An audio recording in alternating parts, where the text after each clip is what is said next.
అందరికీ నమస్కారం అండి. నేను మీ రాధిక. మాఘమాసంలో 27వ రోజు 27వ అధ్యాయము ఈరోజు తెలుసుకుందాము. 26వ అధ్యాయంలో సులక్షణ మహారాజు గురించి వశిష్ఠుల వారు దిలీప మహారాజుకి వివరించారు. సులక్షణ మహారాజుకి సంతానం లేకపోవడంతో మునులను ఆశ్రయించారు. ఆ మునులు అతని దీనాలాపములను ఆలకించి అతనికి ఒక మంత్రించినటువంటి ఫలమును ఇచ్చారు. ఆ ఫలమును తన చిన్న భార్య కక్కుర్తితో మొత్తము తానే తినేసింది. అలా చిన్న భార్య ఆ ఫలమును తిని గర్భవతి అయింది. కానీ దురదృష్టవశాత్తు తనకు పిచ్చి పట్టడంతో తను అడవిలోకి వెళ్ళిపోయింది. అడవిలో ఒక పుత్రునికి జన్మనిచ్చింది. ఆ తర్వాత ఒక పులి ఆమెను సంహరించి తినివేసింది.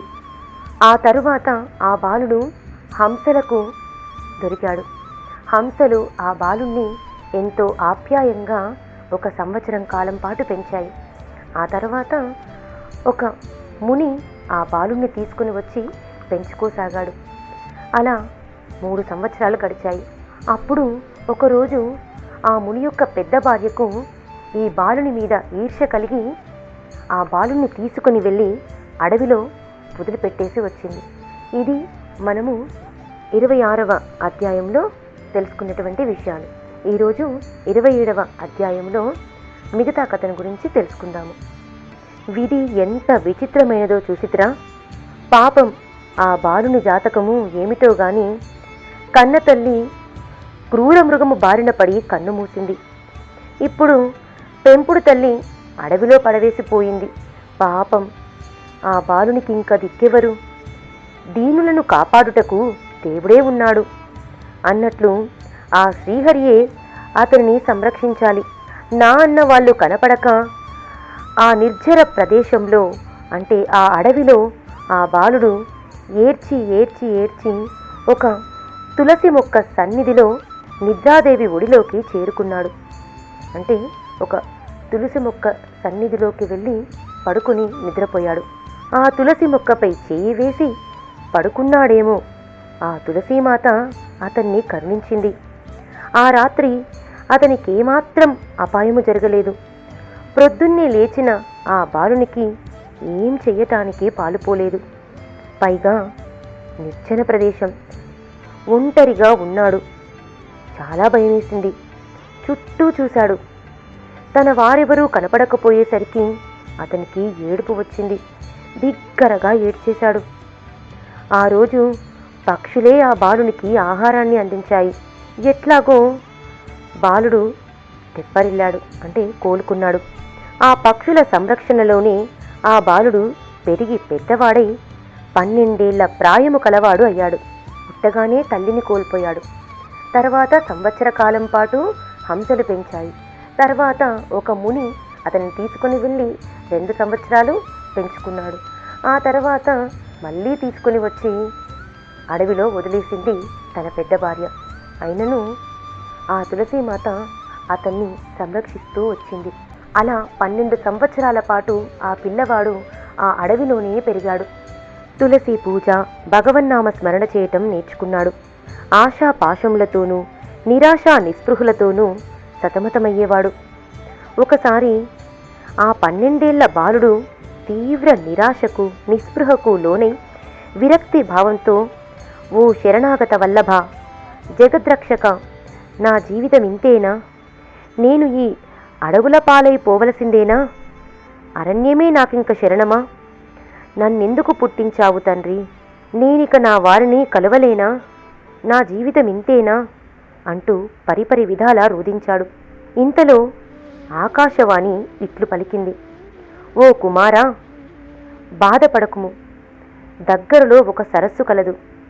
మాఘమాసం ప్రవేశించింది కావున నీవు అచటకు పోయి ఆ నీటిలో స్నానము చేసినచో ఆ శ్రీహరి నిన్ను కరుణించి నీకు ప్రత్యక్షమవగలడు అని ఆకాశవాణి పలికింది.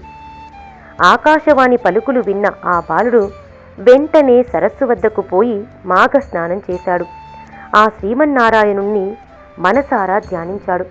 ఆ రాజకుమారుని అకళంక భక్తి శ్రద్ధలకు, నిర్మల ధ్యానమునకు శ్రీ మహావిష్ణువు ఎంతగానో సంతోషించి లక్ష్మీదేవితో సహా ప్రత్యక్షమయ్యాడు. కుమారా, నిష్కల్మషమైన నీ నిరుపమాన భక్తికి మెచ్చితిని.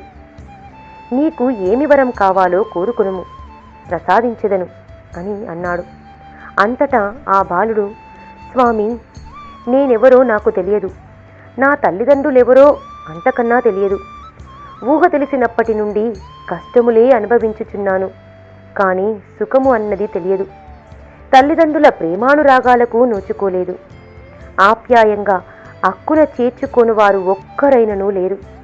ప్రకృతి ఒడిలో పెరిగిన నాకు ఏమీయూ తెలియదు. భగవంతుణ్ణి భక్తితో భజించడం తప్ప మరొకటి తెలియదు. కావున మీ పాద సన్నిధిని నన్ను బ్రతుకునీయండి. మీ సాన్నిధ్యము తప్ప నాకు మరేమీ వలదు తండ్రి అని ప్రార్థించాడు.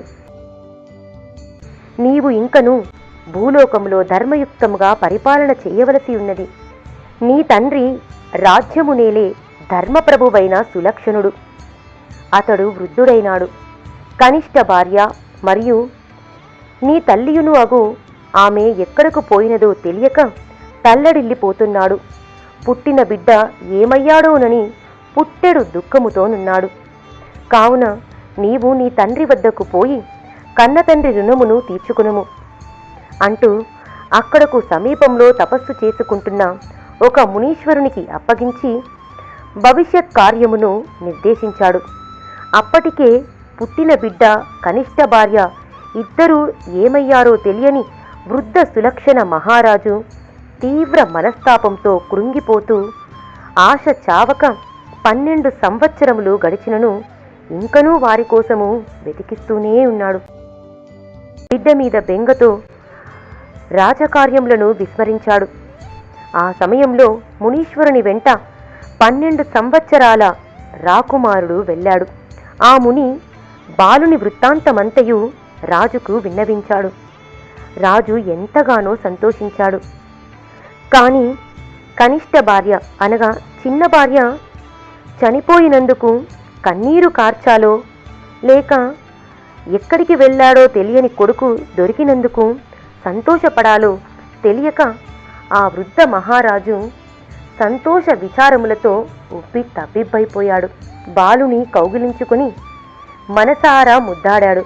మునీశ్వరునికి సకలోపచార సత్కారము చేసి గౌరవ మర్యాదలతో సాగనంపాడు.